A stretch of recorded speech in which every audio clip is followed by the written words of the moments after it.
over there in the participants window, and we'll get rolling. Say that again. You don't have to do anything, Coach. I'm talking to them. Oh, okay. You had scared me then. We said I had to hit some button. I was like, uh-oh. Nope. You are technology free now that you got your backdrop. That's how I like it. That's how I like it. All right, so here we go. We'll start off with Ross. Ross, go ahead. Hey, Coach. Appreciate you joining us today. Just kind of get us started here. I was wondering if you could take us through kind of the top guys you're looking at to contribute to the defensive line heading into 2020. Some names that we may, obviously we may know, but guys that might break out this year and should provide, a lot of production for you this season. Well, I think obviously, when you look through your room, you're hoping that everybody can add some value, whether it be in different packages, different, personnel groupings, whatever the case may be. But I think right off the top, with the way they ended the year, Jalil Taylor, Ray Bahasik, Tamari Fox are all being counted on. They got some valuable snaps throughout the year. Ray really came on at the end and established himself as a physical presence. Tamari's versatility was key in us being able to do a few things through the year. And the ability for Jalil to kick over the tackle freed us up to play Stro at end more. So they've all had some quality snaps. I think the bowl practice really helped guys like Christian Varner. Kevin Hester started to step up, KJ Hester. And then the young guys, I know everybody is waiting for them to get here, as far as the knowledge standpoint and the ability standpoint. That's all there. We just got to get the feet in the fire a little bit and see what happens from there. But, from Desmond to KJ Bingley-Jones, Miles Murphy, Clyde Pender, A.J. Beatty, I think all those guys have to come in with the mindset, especially because there was no spring ball, that everybody's coming in on a fairly even plane, so may the best man win. But, there's some good options there. Go ahead, Ross. And with Tamari Fox, I've heard that he can play, all three positions on the defensive front. What do you like so much about him? What makes him so versatile? And then, where do you think he can really thrive during his UNC career? I think with him, as he gets older and adds more tools to his arsenal, things can change a little bit. But, he is superhero strong, and extremely smart, has great twitchiness. And a lot of that comes from, he was a heavyweight wrestling champion. So he knows leverage and balance and stuff like that. And he really, really has invested in learning the defense and holds himself accountable. So he continues to grow daily. You good, Ross? All right, we'll go to Andrew. Andrew Jones, go ahead. Hey, Coach. Appreciate you taking the time out to talk with us. Question about Ray Bahasik. You just mentioned how he came on during the course of the year. I know he had a shoulder injury and some weightlifting issues. Take us through the season and tell us if there was maybe a correlation between him getting better with him being able to train more and do more what a lineman should do to prepare. Well, there's no question. And even, it started off when we got him, the shoulder was hurt. So he didn't play the year before at the junior college. When he finally got the surgery, the rehab and all that, he still wasn't. So he even during the season, he wasn't lifting the way he could lift. But Ray has a nastiness about him, a physicality about him that's, I put it like this, okay? You guys know when you guys get grown man strength, like he's got some grown man strength on him. So now he's able to match that with some weight room strength with Coach Hess. So he's just the tip of the iceberg on where his strength and conditioning stuff can go from here. But the stuff he was doing, with power bombing guys in the backfield, that's just grown man strength right there. So unfortunately, because of that, because he has that kind of grown man strength, it forces me to go back in the weight room as well, because I can't just rely on my grown man strength if they try to overthrow me in the D-line room. So I got to be ready. I got a bad wing right now, That's from that doggone Billy High with the doggone push-up challenge. It's supposed to be 10. He gonna do 50. You know what I'm saying? I got a bad wing. I had to enlist my son to represent the family name on that, but that's a whole nother story. I don't want to get off topic, so I'm sorry about that. But no, Ray has tremendous upside. He has some tremendous natural strength and gifts, and he's explosive. And I think a true off-season of training with Coach Hess will do wonders for him. Go ahead, Andrew, if you have something to follow up with. Yeah, I do. We had Coach Bateman on here about a month ago, and he was talking about one of the things that helped Jason Sturbridge move outside and maybe helped him in the eyes of the NFL was how much better Jaleel Taylor got inside. That allowed you guys to kind of make that move. What did Jaleel do during the course of the year that got him to the point where you could trust him with a lot of snaps and move Jason outside? That's a twofold thing. So, and it goes along with the first question you asked. Obviously Jaleel is a proud young man. And, when you look at him, he doesn't look like he would be as quick or as twitchy as he really is. But he really is. He's smart. He's got some explosion to him. But what happened, it was twofold. Because Ray got better, that he could play some at nose, it allowed us, and it freed up Jaleel to play at tackle. So once that happened and Jaleel embraced it and was still able to roll in at nose if he needed to, and that's why we put such a high premium on versatility. But and he's getting stronger as well. But Jaleel's quickness, the use of his hands, and his desire to get better really, really helped us at the end. It made space for Ray to step up and get some quality minutes. And like you said at the beginning, it freed us up to play Stroh more outside. Good. We'll go to Greg Barnes. Greg, go ahead. Hey, Coach Cross. Thanks for joining us.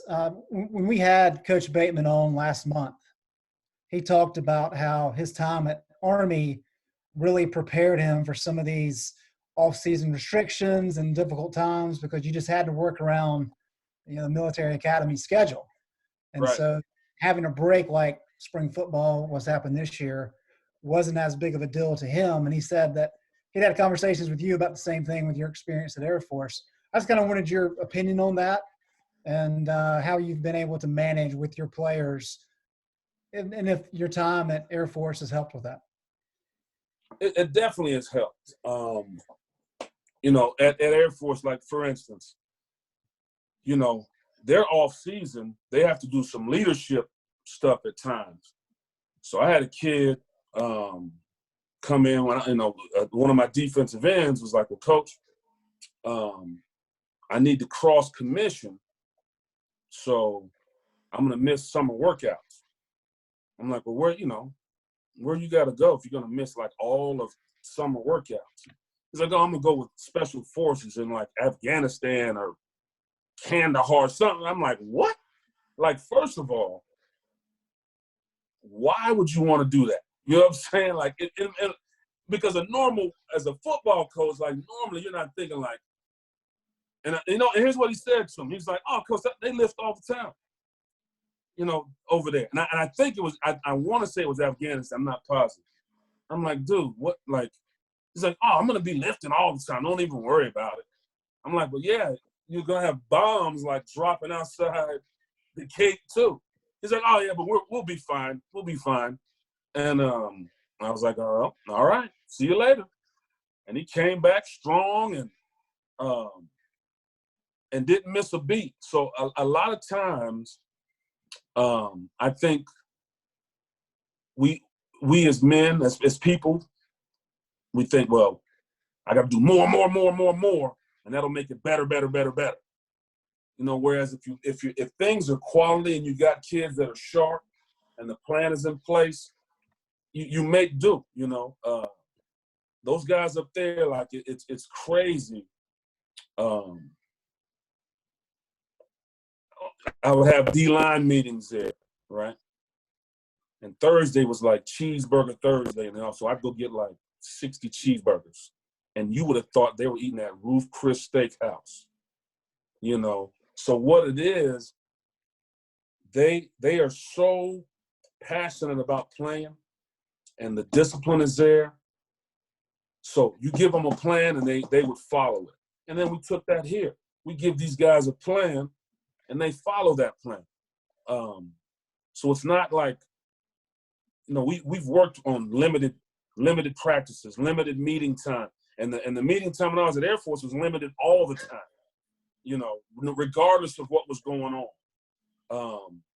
Guys would, and what helps us here is, you know, we would have to shrink the time, you know, that we had with them. But at Air Force, there were times where when I first got there, I wasn't really aware. So I'd have like 20 guys come running down the hill after practice had already started. I'm like, hey, man, what are you doing? This ain't going to work. Or they come into a meeting late. I'm like, what are you doing? Oh, sorry, Coach, we just got out of unarmed combat or underwater survival training. And I'd be like, oh, okay. You know, here's a bottle of water. You know, knock yourself out. So what you got to understand is if you know that you have a set amount of time and your time management is on point, and Coach Bateman is very organized with the installs and all that, you make do. And it really did help here. So, you know, where some people may have got panicked or stressed a little bit, you know, it's just another day at the office for us, I think. And along those lines, during the course of a normal season, fans and media, we're always looking ahead to the big game down the road, not necessarily the next game. And I know coaches have to fight against that. With this situation, it's even worse because we're talking about, is there going to be a season or is it going to be shortened or whatever, all these different scenarios. Right. Has that helped the fact that Mac told us last week, you know, the original plan months ago was coaches back mid-June, players back July. Let's operate on that. And if we have to change, we can. Has that helped in terms of kind of controlling what you can control? It really has. And for me, I just take the, you know, going back to the academy model is like, just be ready when you call. You know what I mean? When your numbers call, be ready. Because the next game or the big game, well, in this situation, the next game is the big game. Whoever we play, whenever it is the big one, just because it's a game, and that it finally happens. So it really has helped. You know, the standard operating procedure says, okay, here's how we're doing things. Here's the contingency plan. That falls through. Here's the next contingency plan. So it's never like oh no, what are we gonna do now? You just keep moving.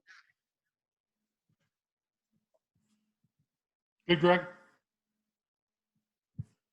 All right, we'll go to Sammy. Sammy, go ahead. Yeah, Tim, I was just wondering, other than the experience factor, where do you miss the Strowbridge and Eric Crawford the most? Okay, hold on. I can only see three guys. Okay, there we go. I'm sorry. Say that one more time. Yeah, other than the experience factor, where do you miss guys like Jason Strowbridge and Aaron Crawford the most, or where will you miss them the most?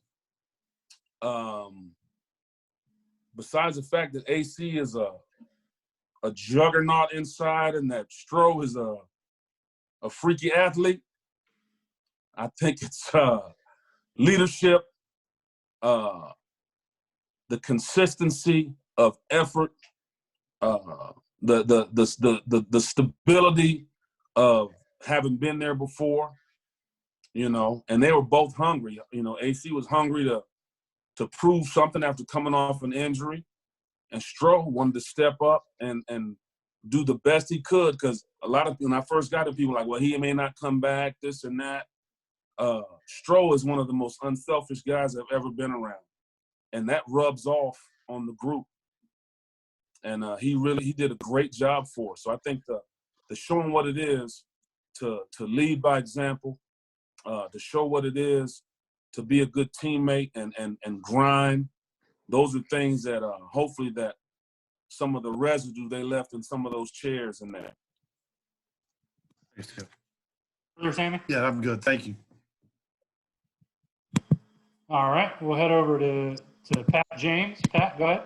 Hey, Coach, you mentioned Christian Varner and Kevin Hester and just kind of how they evolved, especially there with the bowl practices. Just kind of how did you see both of them grow over the course of the season? Just kind of what are you looking from them kind of heading into this year? Well, Varner came in and really impressed with his work ethic. I mean, he grinded. We actually thought he was going to play earlier.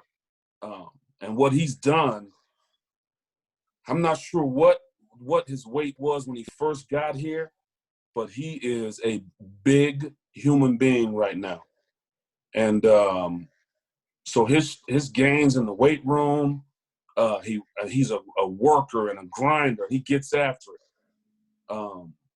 Through bowl practice, the light flipped on a little bit as far as some of his pass rush ability. And I think he puts a lot of pressure on himself to do well. And when he first got here, it tied him up a little bit. I think his work ethic has freed him up to be the player that he can be. And then Kevin Hester, KJ, I don't know. A lot of people don't know that he only played football for a year before he came here.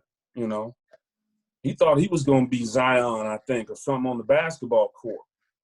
And so now he has embraced football, and he's another one that went from 250 to 300 almost, or 290, something like that.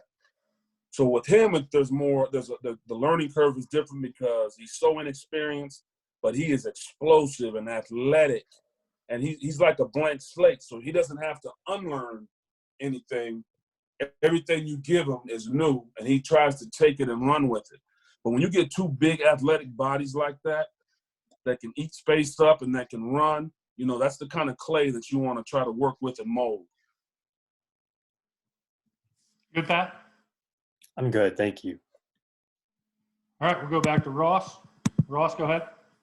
Hey, yeah, Sammy mentioned what you're going to miss with Crawford and Strobridge. I mean, is there any concern? I mean, obviously there's any concern of the lack of experience and just game reps from some of these guys you mentioned earlier in the press conference. I mean, what do you think on that?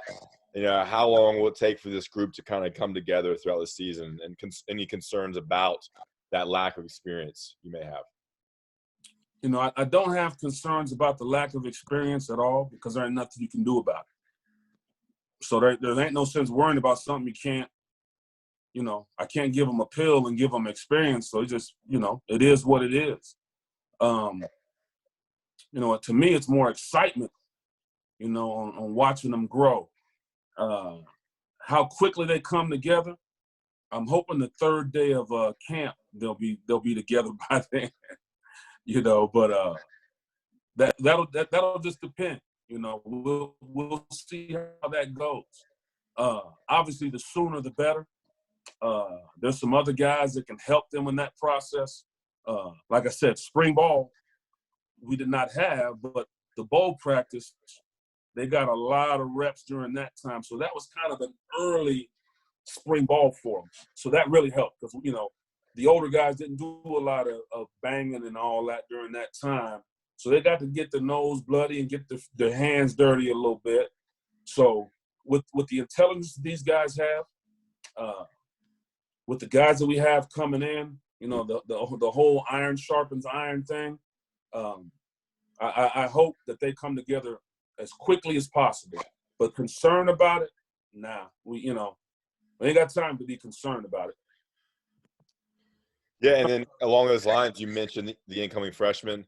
Obviously, KBJ got there in January, so he has a little bit of a head start in terms of weight room. But what do you like about some of these guys? You haven't worked with them yet, but what can you tell us about these incoming freshmen? Clyde Pinder, AJ Beatty, Miles Murphy, KBJ, other guys you think have a chance to contribute at some point next year? I think, and as a group, there's some pass rush ability. There's some versatility. There's going to be some hunger there. Lots of toughness, and all of them have tasted success recently, team-wise. You know, and I think that's big. You know, they come in with the mindset of, you know, we've been winners, we're joining the winner, and we want to, and we know that there's opportunities for us to add value to this team right away. So coming in ready and getting after it. Was that specific enough? Maybe throw any tidbits about certain guys you really like, or what one guy or two guys could bring next year, maybe, that have a chance to contribute. Well, you know, there's a couple. You know, you hope that Dez and some of those guys are able to add some pass rush and some length and some athleticism on the edge. Miles Murphy is a big physical kid who's athletic, that can be versatile inside, and Pender is a you know, I said it earlier, he's like a rolling ball of butcher knives. Now he's gonna be nasty inside. He plays with the chip on his shoulder, you know, and that's why I fell in love with him right away. You know, Kedrick is a stud, you know, and strong, smart, conscientious, great teammate, and he has a chance to be a leader going forward as he grows in this program. Good, Ross. And then AJ Beatty, you know, AJ Beatty may end up being bigger than all of them, you know, because he's played with his hand down, he's played standing up, he showed athleticism, he's tough, physical, from a strong, hard-nosed program. I actually had a meeting with those guys this morning. I'm fired up to get a hold of them. I think I may have to add that description of Pender to his bio, like we had to do with the Cavs and whatnot for Kyler McMichael. What was that, Coach Cross? A rolling ball of knives? Rolling ball of butcher knives. That's fantastic. Get too close, you're gonna get nipped. Now be careful. All right, we'll go back to Andrew. Andrew, go ahead. Going back to the inexperience up front, obviously the work of the guys up front is hugely important to what the defense does. But does it help a little bit that if you're going to be this experienced, that you have guys like Chaz and Jeremiah right behind them, and the rest of the experience that the defense has? No question. I mean, those two linebackers are studs now, you know. And there were times when if Stroh, those guys came out last year, and I say, look, when in doubt, ask Gemmel. You know what I mean? When in doubt, ask Gemmel. Those guys are sharp. They do a great job of communicating with the guys up front, and they will help, you know, with some of those guys that are inexperienced and making sure they get squared away and lined up. But I also tell them, like, you know, don't use those guys as a crutch, you know, because while they're getting the call, you can't be, you know, you need to get the call as well. You know what I mean? You can't be like, you know, he didn't tell me. You know, he didn't tell me. You know, that's why, you know, with my kids, like, you know, why is your room in clean? Oh, my brother didn't tell me I had to clean my room. I just assumed I could leave it dirty. You know, stuff, you know what I mean? You can't depend on your sibling always to tell you what needs to be done when you know you have responsibility. Sometimes you got to get after it. And now they may help you, but you need to hold yourself accountable for getting the information that you need to be successful. Good. And trust me, I tried to get my older one to help my younger one clean her room because it is a disaster, and it usually doesn't work. All right, we'll go to Sammy again. Sammy, go ahead. Yeah, Tim, Desmond Evans is from our area down here, and I know you hadn't had a chance to work with him yet, but was it that pass rushing ability the first thing that jumped out at you when you first saw him on film? I think it's his pass rush ability. I think it's his length, his athleticism. I went and saw him play basketball one time, and they were in like a 1-3-1 full court trapping zone on defense. So you would think Dez would be the back line shot blocker, but he was the point. He was the one pressing the ball handler up, and I was like, wow. To see him sink his hips and bend and swarm a small little point guard like that, some of those talents translate to the field of turning the corner and sinking your hips and getting your tips down, and so that was a huge part of it. That's one thing that we really want to increase is the pressure that we're able to generate with just a few guys, and being an edge guy really helps, and that's what we need. And I really look forward to working with him. You good, Sammy? Yeah, I'm good. Thank you. Yep. All right, go back over to Greg. Greg, go ahead. Coach, just wanted to get your opinion on the importance of kind of coaching chemistry. I know you've got one new guy and Javon DeWitt on the defensive side, but a lot of you guys have worked together for a while and you've known each other. How does that help in a situation like this where while you are Zooming, all those kind of things, you're not there in person with the players trying to get through this mess? Chemistry, coach to player or coach to coach? Coach to coach. I think it's huge, and a great part of what our staff is about is that, guys genuinely like each other, and because guys have worked together before, it really makes it, guys can be transparent, like, hey man, this is what's on my mind. What are you thinking? Instead of people looking over their shoulder and being stressed, you speak your mind. Everybody understands. Everybody's been in the foxhole together before. And you say, hey man, we'll make this work. We've seen this before. And guess what? I haven't seen this before, but you have. Or I haven't experienced something like this before, but you have. And at the academy, we used to call something, it used to be called esprit de corps, shared devotion to a cause. And I think that's how our staff is. We have a shared devotion to a cause. Everybody adds their piece. Everybody has, different perspectives, but we're able to, because we all have the same passion for what we want to get done, it makes it a lot easier. Now, Bateman being at Army and me being at Air Force when we first got here was a little tricky, but we're good now. That's my guy. Good, Greg? Yeah, I'm good. Thanks. All right. I don't see any more hands raised. We're about half hour in, so unless anybody has anything further, I think Coach Cross has given us some good insight on the D-line and what's going on there. Are you sure? Because I'm going to have to go up on this third floor and start hanging pictures and, you know what I'm saying? You just want to hang out with the gang here for a little bit? Moving furniture and whatnot, you know what I'm saying? I know there's got to be one more question, Well, you can just sit there and talk to it. You can just sit there and talk to the black screen. They brought the doggone big vacuum upstairs and just set it by the door over here. Like, what does that mean? Is that like, you know what? I didn't get that call. I didn't get the call. You know what I'm saying? Coach, we do have one more from Kiara. So, Kiara, go ahead. Hey, Coach, quick question. Just seeing as of late, there are a couple of collegiate programs who are canceling their sports programs.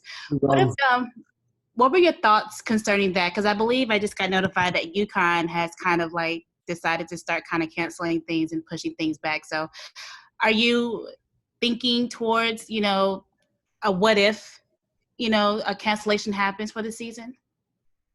Well, let me say this. First of all, when Jeremy first said Kiara has a question, I thought he was trying to be funny because my daughter's name is Kira, and everybody, including her grandmother, says it wrong and calls it Kiara. So I thought I was about to have to get on it, but I honestly do not deal in what ifs. Okay. Every time we get a new report, we tweak the plan if necessary and keep it moving. I don't, because here's the thing, doubt and worry will drain you. And well, what if the boogeyman comes? Okay, well, what if he doesn't? You know, what if my little ones, like, Daddy, when they were little, I think something's under the bed or in the closet. I said, no, there's not anything under the bed or in the closet. And if there is something under that bed in that closet, your daddy can whip it.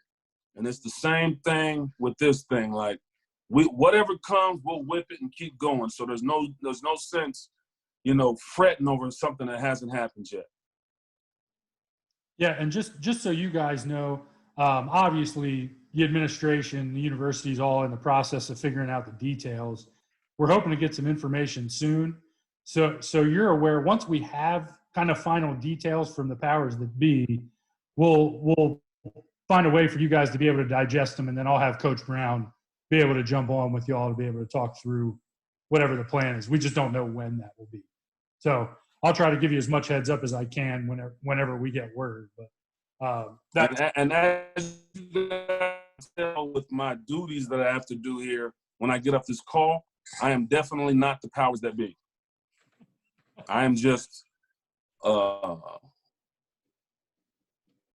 humble D-line coach that has to do some vacuuming and some picture hanging. That's it. Coach, we do have another one. Uh-oh. Let's Gregory, go ahead. Hey, Coach, with all the young guys coming in, I'm just curious, when you get to camp and without having spring ball, like, what's the first thing that you plan on either instilling in these young guys' minds or teaching on the first few days of camp? Learning each other's name. Oh, you wanted more than that? Makes sense. I mean, it makes sense. I know you wanted me to elaborate on that. I think the thing that we really want to instill is the team, the togetherness of the unit, and guys helping each other so that the learning curve isn't as steep, and that to lead by example in the way we want to play. The what we call isn't as important as how we do it. 100 miles an hour, and the rest of it will take care of itself with reps and learning and teaching and stuff like that. But I think setting the tone of what we want to be known for as far as being an aggressive physical unit that gets to the ball on every play. You get that first, and then you're cooking with grease a little bit. And do you anticipate that being maybe a little bit easier, considering you mentioned how a lot of the guys coming in are already proven winners? I think so. I think that's the model that you recruit to, is guys with high motors, guys that love the game, and guys that are going to invest of themselves and pour into the group. And I out you. Sorry, go ahead, Gregory. After your first year at Chapel Hill, how did it meet expectations, and how did it either surpass or come below them? Oh man, I love it, dog. I love it, seriously. And let me put it like this: I love the people. I love the area. I love it. Now, where it fell short is nobody warned me that after I washed my car, my shiny black car, that it was going to be covered in pollen, or that my nose was going to be acting up every day. But other than that, it's a great place. I think the fans are great. The people in the community out here where I live is awesome. It's really been a great situation. You're working with great guys. People care, and more than just football, people care. Period. I think it's been great for my youngest daughter, raising her here, and they're happy. So that matters. All right, we'll go to the last one. JD. Hey, Coach, forgive me if this question was already asked. I'm juggling some chainsaws right now, but I'm just curious to know, I know that the voluntary workouts are beginning for all the national moratorium was lifted last week, so I know voluntary workouts are beginning. What communication do you have with your players? What communications are you having with the coaching staff as far as what you guys are planning to do for your players whenever they decide to come back to campus? Well, I think that's still kind of a wait and see because everybody's going to be different.